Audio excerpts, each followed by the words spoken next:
ओम शांति। मीठे बच्चे, बुद्धि को यहाँ वहाँ भटकाने के बजाय घर में बाप को याद करो, दूर दूर तक बुद्धि को ले जाओ। इसे ही याद की यात्रा कहा जाता है। प्रश्न: जो बच्चे सच्ची दिल से बाप को याद करते हैं, उनकी निशानी क्या होगी? उत्तर: 1. सच्ची दिल से याद करने वाले बच्चों से कभी कोई विकर्म नहीं हो सकता। उनसे ऐसा कर्म नहीं होगा जिससे बाप की ग्लानि हो। उनके मैनर्स बड़े अच्छे होते हैं। 2. वह भोजन पर भी याद में रहेंगे। नींद भी समय पर स्वतः खुल जाएगी। वह बहुत सहनशील, बहुत मीठे होंगे। बाप से कोई भी बात छिपाएंगे नहीं। गीत: हमारे तीर्थ न्यारे हैं। ओम शांति। बाप बैठ बच्चों को समझाते हैं। कोई निराकार बाप को समझे, कोई साकार बाप को समझे, कोई माता पिता को समझे। यह माता पिता समझाते हैं तो भी माता अलग और पिता अलग हो जाते। अगर निराकार समझाए तो निराकार अलग, साकार अलग हो जाते।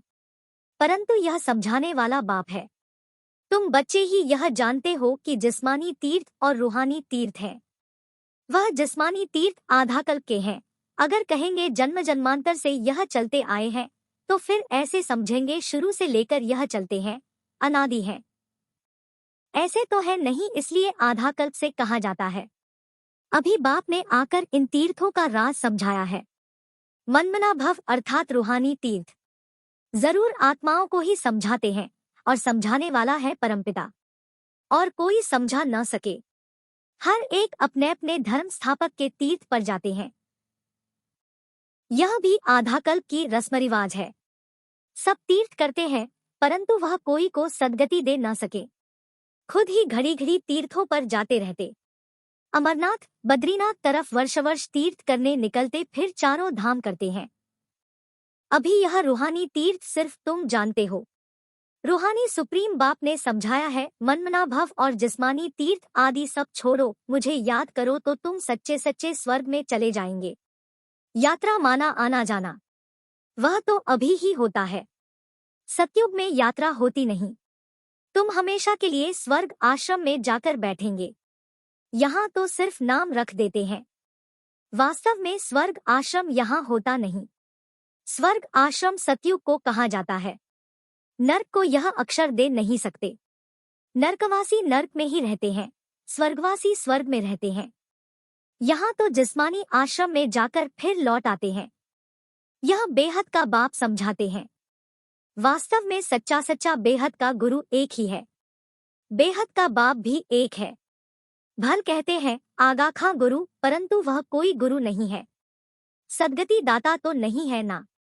अगर सद्गति दाता होता तो खुद भी गति सद्गति में जाए। उनको गुरु नहीं कहेंगे।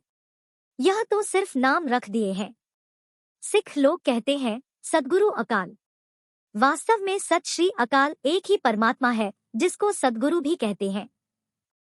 वही सद्गति करने वाला है। इस्लामी, बौद्धि या ब्रह्मा आदि नहीं कर सकते। भल कहते हैं गुरु ब्रह्मा, गुरु विष्णु। अब गुरु भल ब्रह्मा को कहा जाए, बाकी गुरु विष्णु, गुरु शंकर तो हो न सके। गुरु ब्रह्मा का नाम है जरूर, परंतु ब्रह्मा गुरु का भी तो गुरु होगा ना। सत श्री अकाल का तो फिर कोई गुरु नहीं। वह एक ही सतगुरु है। बाकी और कोई गुरु या फिलोसोफर या स्पिरिचुअल नॉलेज देने वाला है नहीं, सिवाय एक के।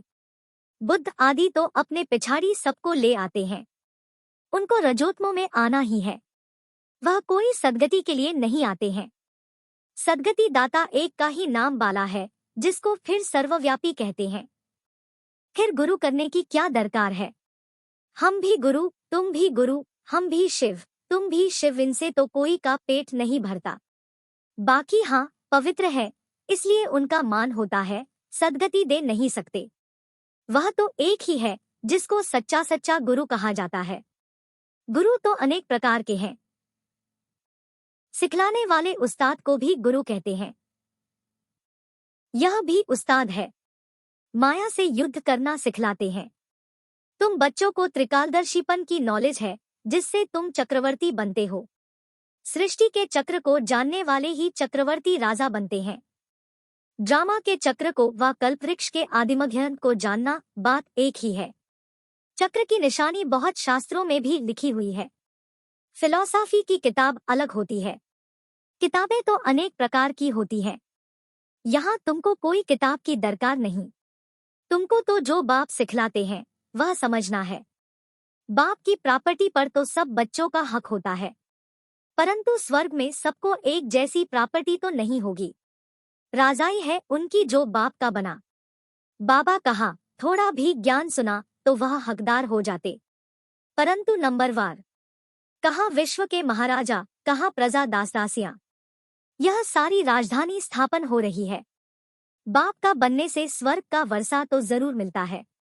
वर्षा मिलता है बाप से। यह नई बातें होने कारण मनुष्य समझते नहीं। बाप समझाते हैं सतयुग में विकार है नहीं। माया ही नहीं तो विकार कहाँ से आए। माया का राज्य शुरू होता है द्वापर से। यह है रावण की 5 जंजीरें। वहां यह होती नहीं। जास्ती डिस्कस नहीं करना है। वह है ही संपूर्ण निर्विकारी दुनिया। बाकी बच्चे पैदा होने की, गद्दी पर बैठने की, महल आदि बनाने की जो रस्म रिवाज होगी वह जरूर अच्छी ही होगी, क्योंकि स्वर्ग है। बाप समझाते हैं बच्चे, इस रूहानी यात्रा में तुम्हें निरंतर बुद्धियोग लगाना है। यह बहुत सहज है। भक्ति मार्ग में भी सवेरे उठते हैं। ज्ञान मार्ग में भी सवेरे उठ बाप को याद करना है और कोई किताब आदि पढ़ना नहीं है। सिर्फ बाप कहते हैं मुझे याद करो, क्योंकि अब छोटे बड़े सबका मौत सामने खड़ा है। मरते समय कहते हैं भगवान को सिमरो। अंतकाल अगर भगवान को नहीं सिमरेंगे तो स्वर्ग में जा नहीं सकेंगे। तो बाप भी कहते हैं मनमना भव। इस देह को भी याद नहीं करना है। हम आत्मा एक्टर हैं, शिव बाबा की संतान है। लगातार याद में रहना है। वैसे छोटे बच्चों को तो नहीं कहेंगे कि भगवान को याद करो। यहाँ सबको कहना पड़ता है, क्योंकि सबको बाप के पास जाना है। बाप से ही बुद्धियोग लगाना है। कोई से लड़ाई झगड़ा नहीं करना है।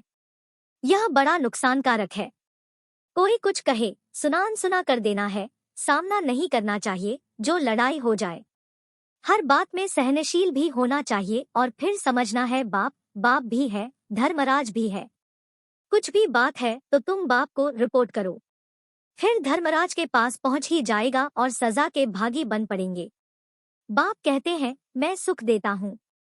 दुख अर्थात सजाएं धर्मराज देते हैं। मुझे सजा देने का अधिकार नहीं है। मुझे सुनाओ, सजा धर्मराज देंगे। बाबा को सुनाने से हल्का हो जाएंगे, क्योंकि यह फिर भी राइट हैंड है। सद्गुरु का निंदक ठौर न पाए। जजमेंट तो धर्मराज ही देंगे कि किसका दोष है। उनसे कुछ छिप नहीं सकता। कहेंगे ड्रामा अनुसार भूल की कल पहले भी की होगी, परंतु इसका मतलब यह नहीं कि भूल करते ही रहना है। फिर अबुल कैसे बनेंगे। भूल हो जाए तो क्षमा मांगनी होती है। बंगाल में किसका पैर आदि लग जाता है तो झट क्षमा मांगते हैं। यहाँ तो एक दो को गाली देने लग पड़ते हैं। मैनर्स बहुत अच्छे होने चाहिए। बाप सिखलाते तो बहुत है, परंतु समझते नहीं तो समझा जाता है इनका रजिस्टर खराब है। निंदा कराते रहते हैं तो पद भ्रष्ट हो जाएंगे। जन्म जन्मांतर के विकर्मों का बोझा तो है ही, उनकी तो सजा भोगनी ही है।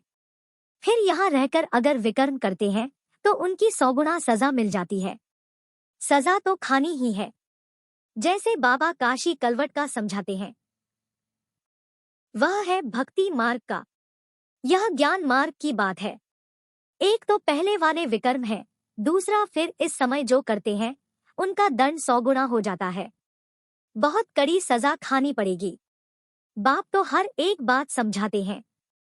कोई पाप न करो, नष्टोमोहा बनो। कितनी मेहनत है। इस मम्मा बाबा को याद नहीं करना है। इनको याद करने से जमा नहीं होगा। इनमें शिव बाबा आते हैं तो याद शिव बाबा को करना है। ऐसे नहीं कि इनमें शिव बाबा है इसलिए इनकी याद रहे। नहीं, शिव बाबा को वहां याद करना है। शिव बाबा और स्वीट होम को याद करना है। जिन मुआफिक बुद्धि में याद रखना है शिव बाबा वहां रहते हैं। शिव बाबा यहाँ आकर सुनाते हैं, परंतु हमको याद वहां करना है, यहाँ नहीं। बुद्धि दूर जानी चाहिए, यहाँ नहीं। यह शिव बाबा तो चला जाएगा। शिव बाबा इस एक में ही आते हैं। मम्मा में उनको देख न सके। तुम जानते हो यह बाबा का रथ है, परंतु इनके चेहरे को नहीं देखना है। बुद्धि वहां लटकी रहे। यहाँ बुद्धि रहने से इतना मजा नहीं आएगा। यह कोई यात्रा नहीं हुई। यात्रा की हद तुम्हारी वहाँ है।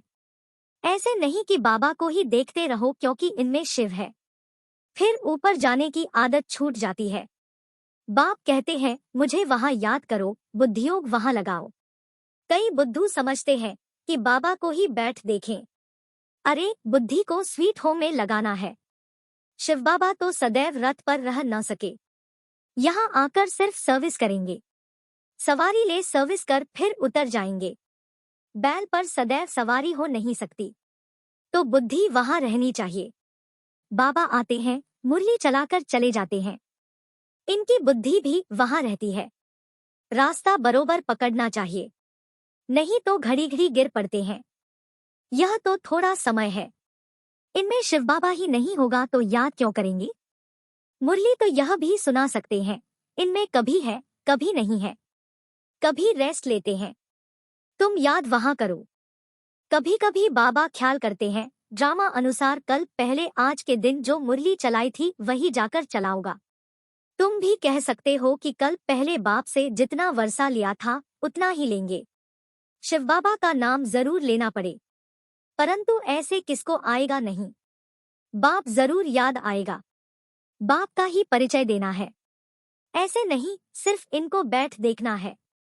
बाबा ने समझाया है शिव बाबा को याद करो, नहीं तो पाप हो जाएगा। निरंतर बाप को याद करना है, नहीं तो विकर्म विनाश नहीं होंगे। बड़ी मंजिल है, मासी का घर थोड़े ही है। ऐसे नहीं भोजन पर पहले याद किया फिर खलास, ऐसे ही भोजन खाने लग पड़े। नहीं, सारा समय याद करना पड़े। मेहनत है, ऐसे थोड़े ही ऊंच पद मिल सकता है। तब तो देखो करोड़ों में 8 रत्न पास होते हैं। मंजिल बड़ी भारी है, विश्व का मालिक बनना है, यह तो किसकी बुद्धि में नहीं होगा। इनकी बुद्धि में भी नहीं था।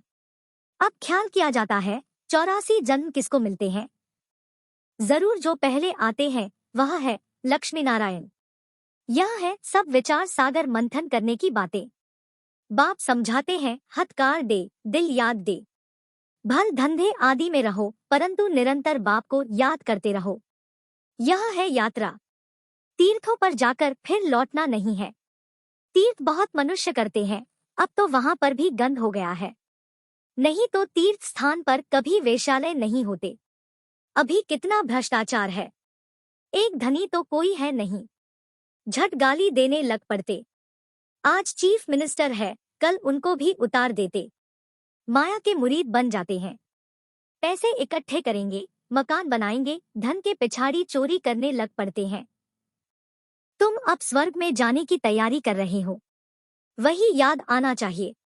धारणा भी होनी चाहिए, मुरली लिखकर फिर रिवाइज करनी चाहिए। फुर्सत तो बहुत रहती है, रात को तो बहुत फुर्सत है। रात को जागो तो आदत पड़ जाएगी। जो सच्चा सच्चा बाबा को याद करने वाला होगा उनकी आंख आपे ही खुल जाएगी। बाबा अनुभव बताते हैं कैसे रात को आंख खुल जाती है। अभी तो नींद के लिए और ही पुरुषार्थ करते हैं। हाँ, स्थूल काम करने से भी शरीर को थकावट होती है। बाबा का रथ भी देखो कितना पुराना है। विचार करो, बाबा पतित दुनिया में आकर कितनी मेहनत करते हैं। भक्ति मार्ग में भी मेहनत करते थे, अभी भी मेहनत करते हैं। शरीर भी पतित तो दुनिया भी पतित। बाबा कहते हैं मैं आधा कल्प तो बहुत आराम करता हूँ, कुछ भी ख्याल नहीं करना पड़ता है। भक्ति मार्ग में बहुत ख्याल करना पड़ता, इसलिए बाप को रहमदिल गाया हुआ है। Ocean of knowledge, ocean of bliss, कितनी महिमा करते हैं। वही बाप अभी हमको पढ़ाते हैं और कोई पढ़ा ना सके। अच्छा, मीठे मीठे सिकीलधे बच्चों प्रति माता पिता बाप दादा का याद प्यार और गुड मॉर्निंग। रूहानी बाप की रूहानी बच्चों को नमस्ते। धारणा के लिए मुख्य सार। 1. किसी का भी सामना नहीं करना है, कोई कुछ कहे तो सुना कर देना है। सहनशील बनना है, सद्गुरु की निंदा नहीं करानी है। 2. अपना रजिस्टर खराब होने नहीं देना है। भूल हो जाए तो बाप को सुनाकर क्षमा मांग लेनी है। वहां ऊपर याद करने की आदत डालनी है। वरदान, साइलेंस की शक्ति द्वारा जमा के खाते को बढ़ाने वाले श्रेष्ठ पद के अधिकारी भव। जैसे वर्तमान समय साइंस की शक्ति का बहुत प्रभाव है, अल्पकाल के लिए प्राप्ति करा रही है। ऐसे साइलेंस की शक्ति द्वारा जमा का खाता बढ़ाओ। बाप की दिव्य दृष्टि से स्वयं में शक्ति जमा करो, तब जमा किया हुआ समय पर दूसरों को दे सकेंगे। जो दृष्टि के महत्व को जानकर साइलेंस की शक्ति जमा कर लेते हैं, वही श्रेष्ठ पद के अधिकारी बनते हैं। उनके चेहरे से खुशी की रूहानी झलक दिखाई देती है। स्लोगन: अपने आप नेचुरल अटेंशन हो तो किसी भी प्रकार का टेंशन आ नहीं सकता।